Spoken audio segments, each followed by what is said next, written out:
အားလုံးပဲမင်္ဂလာပါခင်ဗျာပြီးခဲ့တဲ့ပိုင်းမှာတော့ဆရာတော်ဟာထန်နိုင်ငံကထွက်ခွာခဲ့ပြီးအနောက်အရက်ကိုခရီးနှင်ခဲ့ပါတယ်သူဟာတောတောင်အထက်ကိုဖြတ်ကျော်ပြီးတဲ့အချိန်မှာတော့ထန်နိုင်ငံနယ်စပ်ဒေါအုပ်ကြီးတစ်ခုကိုရောက်သွားခဲ့ပါတယ်ဆရာတော်ဟာဒေါအုပ်ကြီးတဲ့ရောက်သွားနေရင်းနဲ့မျက်စိလည်းလမ်းမှားခဲ့ပါတယ်အဲ့ဒီအချိန်မှာသွေးစာနေတဲ့ကြားကြီးတစ်ကောင်ကဆရာတော်ကိုလိုက်လံဖမ်းဆီးခဲ့ပါတယ်မုတ်ဆိုးတစ်ယောက်ကတွေ့သွားတော့ကြားကြီးကိုပြစ်ခတ်နှိမ်နင်းပြီးဆရာတော်ကိုကူညီကယ်တင်ခဲ့ပါတယ်ဆရာတော်ဟာထန်နိုင်ငံကလာတဲ့သူမှန်းလည်းသိရောမုတ်ဆိုးကြီးကလည်းထန်နိုင်ငံသားဖြစ်နေတာကြောင့်ဆရာတော်ကိုသူ့အိမ်ကိုခေါ်ဆောင်သွားပြီးကောင်းမွန်စွာပြုစုဆောက်ရှောက်ပေးခဲ့ပါတယ်ဆရာတော်ဟာထန်နိုင်ငံကနေမိုင်ပေါင်း3,800အကွာဝေးတဲ့မိုးကျိုးဖျားเจ้าမှာကျမ်းစာတွေတင်းဆောင်ရမယ့်သူဖြစ်ကြောင်းသိသွားတော့မုတ်ဆိုးလည်းဆရာတော်ကိုဒေါအုပ်ကြီးကနေထန်နိုင်ငံနယ်နိမိတ်အဆုံးအထိလမ်းပြပို့ဆောင်ပေးခဲ့ပါတယ်ဆရာတော်ဟာမြင်းဖြူလေးတစ်ကောင်နဲ့ခရီးနှင်နေရင်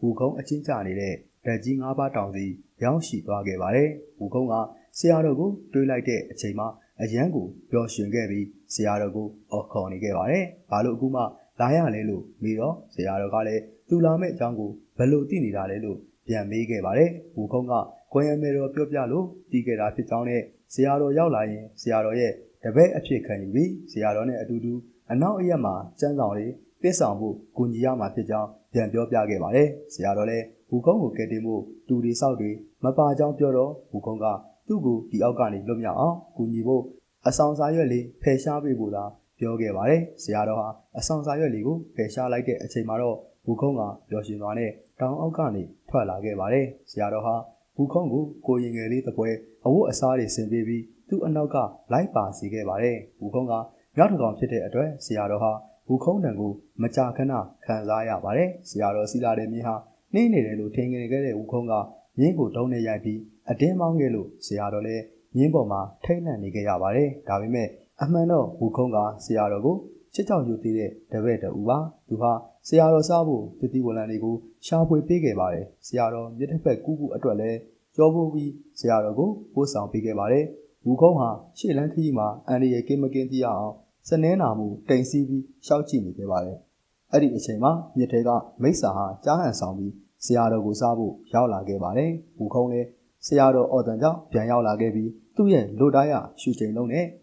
နှိမ်နှင်းခဲ့တာကြောင့်မိစ္ဆာကောင်ဟာရေအိုင်လေးကိုပြန်ဆင်းသွားခဲ့ပါတယ်။ဆရာတော်လည်းဘူခုံးရဲ့တန်တုပ်ကိုကင်ရတာမတွေးတဲ့အတွက်ဗမာထားရတာလေလို့မေးတဲ့အချိန်မှာတော့ဘူခုံးကသူ့နားတွေကသူ့ရဲ့လွတ်သားရတုပ်ကိုထုတ်ပြခဲ့ပါတယ်။ဒီနေ့မှာဘူခုံးလူဆရာတွေပဲနှစ်ယောက်ကခရီးဆက်ရင်ညီအဖိုးနှစ်ယောက်နေထိုင်တဲ့အိမ်ကိုရောက်ခဲ့ပါတယ်။ညီဖိုးနှစ်ယောက်ဟာဘူခုံးကိုတွေ့တော့မိစ္ဆာထင်ပြီးထိတ်လန့်သွားခဲ့ပါတယ်။ဆရာတော်ကသူဟာအနောက်အရက်ကိုကျန်းစာပြင်ဖို့ထန်နိုင်ငံကလာကြောင်းနဲ့ဘူခုံးကလည်းသူ့တပည့်ဖြစ်တာကြောင့်ကြောက်စရာမလိုကြောင်းပြောမှအိမ်ထဲကိုဝင်ဖို့ဖိတ်ခေါ်ခံခဲ့ရပါတယ်။အဖိုးကြီးဟာဘူခုံးကိုထိတ်လန့်နေစေဖြစ်တာကြောင့်ဘူခုံးလည်းသူဟာကောင်းကင်ဘုံကတကုရှင်နတ်မင်းဖြစ်ကြောင်းနဲ့ဓာတ်ကြီး၅ပါးတောင်မှာအကျဉ်းချနေတဲ့အချိန်မှာအဖိုးကြီးငယ်ငယ်ကတောင်ပေါ်မှာတစ်လာခုတ်ရင်းနဲ့စုံမှုကြောင်းပြောပြတဲ့အချိန်မှာတော့အဖိုးကြီးလည်းဘူခုံးကိုမှတ်မိသွားခဲ့ပါတယ်။သူဟာဘူခုံးတို့ကိုညစာနဲ့အိတ်ခံကျွေးမွေးခဲ့ပါတယ်။ဘူခုံးကိုအသက်83နှစ်ရှိပြီဖြစ်တဲ့အဖိုးကြီးရဲ့အဖိုးဖြစ်သူကတော့သိနေတယ်လို့ကြားရတော့ဆရာတော်လည်းဘူခုံးရဲ့အသက်ကိုခန့်မှန်းကြည့်ပြီးအံ့ဩနေခဲ့ပါတယ်။သူတို့၄ယောက်ကညစာကိုပျော်ရွှင်စွာနဲ့စားတောက်နေကြတော့အချိန်မှာတော့သူတို့နေထိုင်တဲ့နေရာကိုလူဆိုးတွေကရောက်ရှိလာခဲ့ပါတယ်။ဆရာတော်ဟာဘူခုံးအတွက်ကြားသိရည်နဲ့အင်ကြီးချုပ်ပေးနေတဲ့အချိန်မှာပဲလူဆိုးတွေဟာဆရာတော်တို့အနာအထိကိုရောက်လာကြပါတယ်။ဘူခုံးကဆရာတော်ချုပ်ပေးတဲ့အင်ကြီးကိုဝတ်ပြီးပျော်နေခဲ့ပါတယ်။ခဏအကြာမှာတော့အပြင်ကစူညံတန်နေကြတော့ဘူခုံးလည်းအပြင်ကိုထွက်ကြည့်ခဲ့ပါတယ်။လူဆိုးတွေဟာညီကိုနှစ်ယောက်ကိုလူရက်တက်ဖြတ်ဖို့လှုပ်တဲ့အချိန်မှာတော့ဘူခုံးကဝင်ရောက်တားဆီးခဲ့ပါတယ်။ဘူခုံးကစွမ်းအားကြီးမားလွန်းတာကြောင့်လူဆိုးတွေကသူ့ရဲ့တိုက်ခိုက်မှုတံကိုမခံနိုင်ပဲအတုံးအယုံအကုန်လုံးသေဆုံးသွားခဲ့ကြပါတယ်။ဘူခုံးလူစုနဲ့တိုက်ခိုက်နေတဲ့အချိန်မှာရေကန်ထဲကနဂါးကဆရာတော်စီးတဲ့မြင်းကိုစားပစ်လိုက်ပါတယ်။ဆရာတော်လည်းမြင်းမရှိတော့တာကြောင့်အရန်ကိုစိတ်သက်သာသွားခဲ့ပါတယ်။ဘူခုံးလည်းမြင်းကိုစားသွားတဲ့နဂါးကိုပြန်လည်ဖမ်းဆီးဖို့ရေကန်စီကိုထွက်လာခဲ့ပါတယ်။ဘူခုံးကလိုတာရတုတ်ကိုကြီးမာအောင်ပြုလုပ်ခဲ့ပြီးရေကန်ထဲကနဂါးထွက်လာအောင်မြည်ရည်ကိုမှွေခဲ့ပါတယ်။နဂါးလည်းအပြင်ထွက်လာတော့ဘူခုံးနဲ့တိုက်ခိုက်ကြပါတယ်။လူသားအသွင်ပြောင်းလာတဲ့နဂါးဟာဘူကုန်းကိုမရှင်းနိုင်တဲ့အတွက်သူ့ရဲ့မူလနဂါးအသွင်ကို ပြောင်းလဲပြီးကောင်းကင်ဘုံမှာဝူခုံးနဲ့ထပ်မံတိုက်ခိုက်ကြပါတယ်။ငကားလည်းဝူခုံးကိုဘလို့မှမရှင်တော့နိုင်တာကိုသိတဲ့အတွက်ရေအောက်ကိုပြန်လည်ငုတ်ရှိုးပြီးထွက်ပြေးသွားခဲ့ပါတယ်။အဲ့ဒီအချိန်မှာမင်းညကလူစိုးရဲ့အပေါင်းအဖာတွေဟာ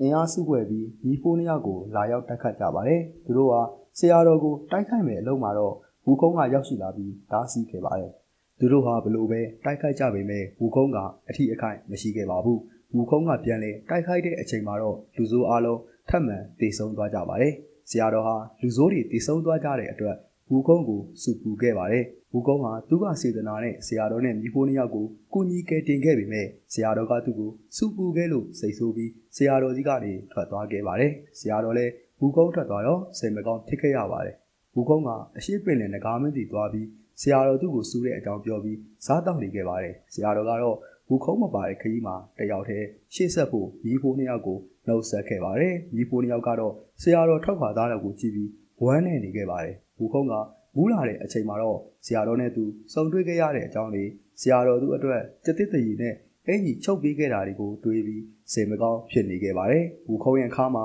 ချိတ်ထားတဲ့ကြောက်စိမ့်ပရက်ကအောက်ကိုထွက်ကျသွားတော့ငကားမင်းကကောက်ယူခဲ့ပြီးဘဲကားရတယ်လေလို့မေးခဲ့ပါတယ်။ဝူခုံးကဆရာတော်ရဲ့မြင်းကိုစားခဲ့တယ်ငကားကြံနေခဲ့တာလို့ပြန်ပြောခဲ့ပါတယ်။ငကားမင်းကလည်းဆရာတော်ရဲ့မြင်းကိုစားသွားတာကဝေဒနာခံစားနေရတဲ့သူ့ရဲ့တူငကားလေးတစ်ကောင်လို့ရှင်းပြခဲ့ပါတယ်။ဆရာတော်ရဲ့မြင်းကိုစားခဲ့တာကတော့အနောက်ဘက်ပင်တဲ့ငကားမင်းရဲ့ဒါတော့အော်ရန်ဖြစ်ပြီးကြောက်စိမ့်ပရက်ကိုသူ့မင်္ဂလာဆောင်တဲ့အချိန်မှာအရှိပင်တဲ့ငကားမင်းကပေးခဲ့တာပါ။သူမင်္ဂလာဆောင်တဲ့နေ့မှာသူ့ဇနီးနဲ့သူ့ဇနီးရဲ့ငယ်ချစ်ဦးဟာချင်းတွင်နေခဲ့တာကိုတွေ့ခဲ့ရပါတယ်။သူဟာဒေါသထွက်သွားပြီးဇနီးဖြစ်သူရဲ့ရည်စားဟောင်းကိုတိုက်ခိုက်ခဲ့ပါတယ်။သူ့ဇနီးရဲ့ရည်စားဟောင်းကြောင့်သူကဒဏ်ရာအပြင်းအထန်ရရှိသွားတဲ့အခါမှာတော့ဒေါသထွက်သွားပြီးသူ့ဆိုင်ကိုသူ့ဟာသူမိရှိုးခဲ့ပါတယ်။ဆိုင်ကိုမိရှိုးခဲ့တာဟာကောင်းကင်ဘုံစီးမြင်းတွေကိုချိုးဖောက်မှုဖြစ်တာကြောင့်သူဟာလင်းယုံတော့ကကြောက်စီကိုနှင်ထုတ်ခြင်းခံခဲ့ရပါတယ်။ဝူခုံးလည်းအကျိုးအကြောင်းသိရတော့မြင်းကိုစားခဲ့တဲ့ငကားစီကိုထပ်မံထွက်သွားခဲ့ပါတယ်။အဲ့ဒီအချိန်မှာ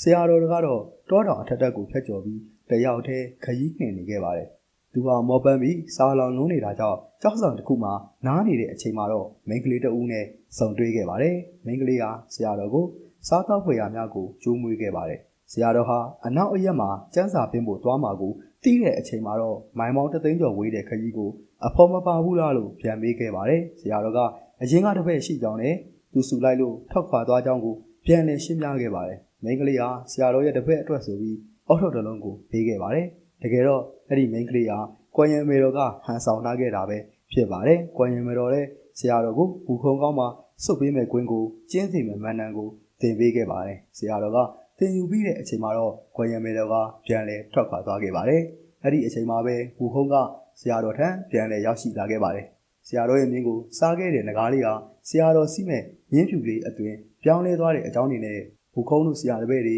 အန်ဒီရီကြုံတွေ့ကြရတဲ့အခန်းတွေကိုတော့နောင်လာမဲ့အပိုင်း6မှာဆက်လက်ကြည့်ရှုအားပေးကြပါအောင်ခင်ဗျာ။